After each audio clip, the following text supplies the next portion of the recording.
ఊరంతా పక్క భవనాలు, మధ్యలో ఓ పూరి గుడిసె. అలా ఎందుకుంది? ఆ కుటుంబ ఆర్థిక స్థితి ఏంటి? ఇదే ప్రశ్న సీఎం చంద్రబాబును ఆలోచింపచేసింది.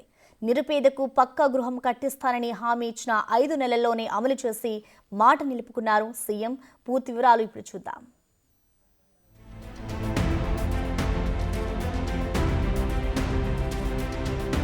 ఇచ్చిన మాట నిలబెట్టుకున్న చంద్రబాబు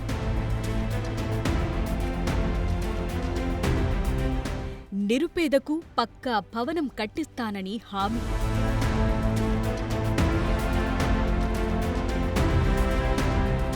ఐదు నెలలు తిరక్కముందే పక్కా గృహం నిర్మాణం.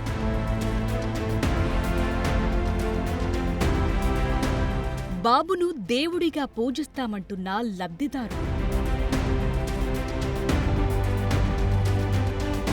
రాజకీయ నాయకులు హామీలివ్వటం సర్వసహజం. కానీ ఇచ్చిన మాట నిలబెట్టుకోవటం అతి తక్కువ. ఇందుకు భిన్నంగా వ్యవహరించారు ఏపీ సీఎం చంద్రబాబు నాయుడు. ఓ నిరుపేద కుటుంబానికి ఇచ్చిన మాటను నిలబెట్టుకున్నారు.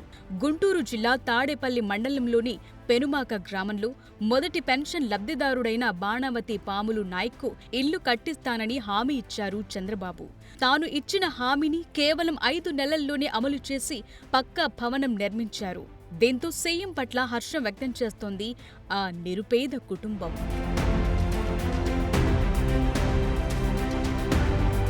గత జూలై 1వ తారీఖున పెన్షన్ పంపిణీ కార్యక్రమానికి పెనుమాక గ్రామానికి వచ్చిన సీఎం చంద్రబాబు హృదయాన్ని ఓ దృశ్యం కదిలించింది. ఊరంతా పక్కా భవనాలు, మధ్యలో ఓ పూరి గుడిసె. అలా ఎందుకుంది? ఆ కుటుంబ ఆర్థిక స్థితేంటి? ఇదే ప్రశ్న సీఎం చంద్రబాబును ఆలోచింపచేసింది. అయితే అందరూ సీఎంలలా అధికారులను ఆ గుడిసెకు పంపి వివరాలు తెలుసుకోలేదు చంద్రబాబు. తానే స్వయంగా ఆ గుడిసె లోపలికి వెళ్లి కుటుంబ ఆర్థిక పరిస్థితులేంటి, కుటుంబంలో ఎవరెవరు ఏం పని చేస్తున్నారు, పిల్లల చదువులు ఎలా సాగుతున్నాయని స్వయంగా అడిగి తెలుసుకున్నారు. నిరుపేద కుటుంబంలో 2 పిల్లలను చదివిస్తూ తలదాచుకున్న ఆ కుటుంబ దీన స్థితిని చూసి చలించిపోయారు. పక్కా ఇళ్లు నేను కట్టిస్తానని, స్వయం ఉపాధితో పిల్లలను చదివించండని ఆ కుటుంబ యజమానులకు హామీ ఇచ్చారు. పిల్లలు 2 చదువుకుంటున్నారు, మీరు 3 ఉన్నారు. నువ్వేం పని చేస్తావు? కూలి పని చేస్తావా? కూరగాయలు అమ్ముతావు. ఎంత వస్తుంది కూరగాయలు అమ్మితే? దినానికి 200 వస్తుంది. మీరేం చేస్తారు? మందు పట్టి రైతులకి మందులు పడతాను పోతా ఉంటాను. వాని గుర్తి పిల్లని కూడా పిల్లలు దాంట్లో ఎంత వస్తుంది మీకు?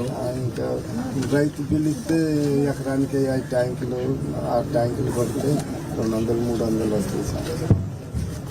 మీకు 200, ఆవిడకి 200 వస్తుంది. నేను పాల బాతనాలు సార్, కాళ్ళు నొప్పులు వచ్చిందని నేను పాటలు ఆయన చెప్తేనే పింఛన్ వస్తే నెలకు వచ్చి 10,000 అవుతుంది. ఈ బిళ్ళలకి నాకే రైతు కూలీలు ఇచ్చింది. అవునమ్మా.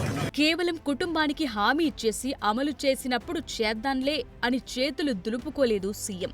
గుడిసెలో తలదాచుకుంటూ జీవిస్తున్న కుటుంబం పట్ల సానుభూతి చూపుతూ అదే రోజు పెన్షన్ పంపిణీ కార్యక్రమంలో చంద్రబాబు ప్రసంగించారు. వారికి పక్కా గృహం కట్టిస్తానని సభాముఖంగా ప్రకటించారు.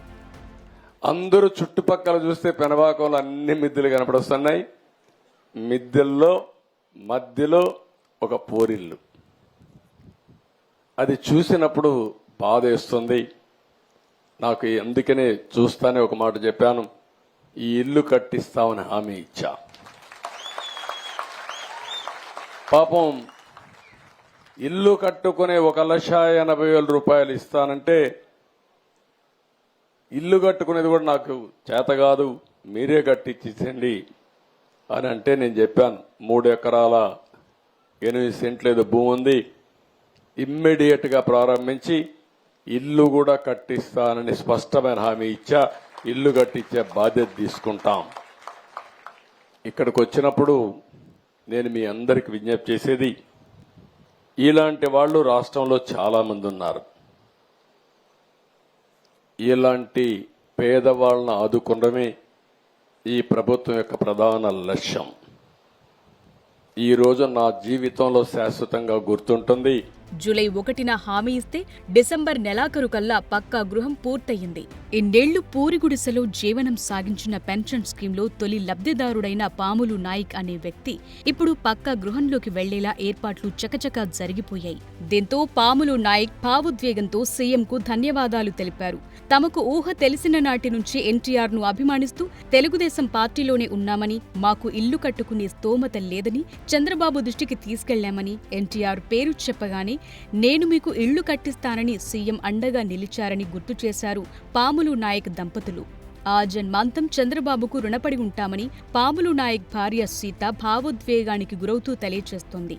తాను ఏడాదికి ఒకసారి దేవుని మాల వేస్తానని, ఇప్పటి నుంచి చంద్రబాబునే దేవుడిగా కొలుస్తానంటున్నాడు పాములు నాయక్. తమ గృహ ప్రవేశానికి సీఎంను ఆహ్వానిస్తామని తెలుపుతున్నారు ఈ నిరుపేద దంపతులు. నీకు ఇంత అద్భుతంగా కట్టించింది చంద్రబాబుకి ఏం చెప్తావు ఇప్పుడు? ఏం సంతోషంగా పలాంటి టైంలో వస్తున్నారని అంటున్నారయ్యా. అయ్యా నేను ఆట దేవుడు మాలేసుకుంటా స్వామి, ఆ దేవుడి కంటే ఇంకా దండం పెట్టుకుందామని, ఆ స్వామికి దండం పెట్టుకుందామని ఎదురు చూస్తూ ఉన్నాం స్వామి. అది ఏందమ్మా పిలుస్తారా మీ ఇంటి ఓపెనింగ్ కి? పిలుస్తాం, వస్తారు. ఇంకొచ్చి చూసి అన్న టీ తాగమని అంటే లెగిసిపోతున్నాడు. మా బాధలు చెప్పి ఎంతో సాయం చేశాడు.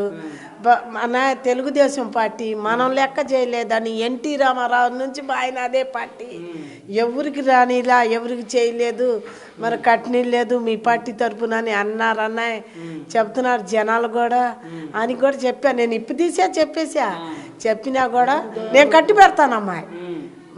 నా మామ పేరు చెప్పినప్పుడు నేను కట్టి పెడతానని మేము అసలు కళ్ళంటే నీళ్ళు తీసుకుంటాం.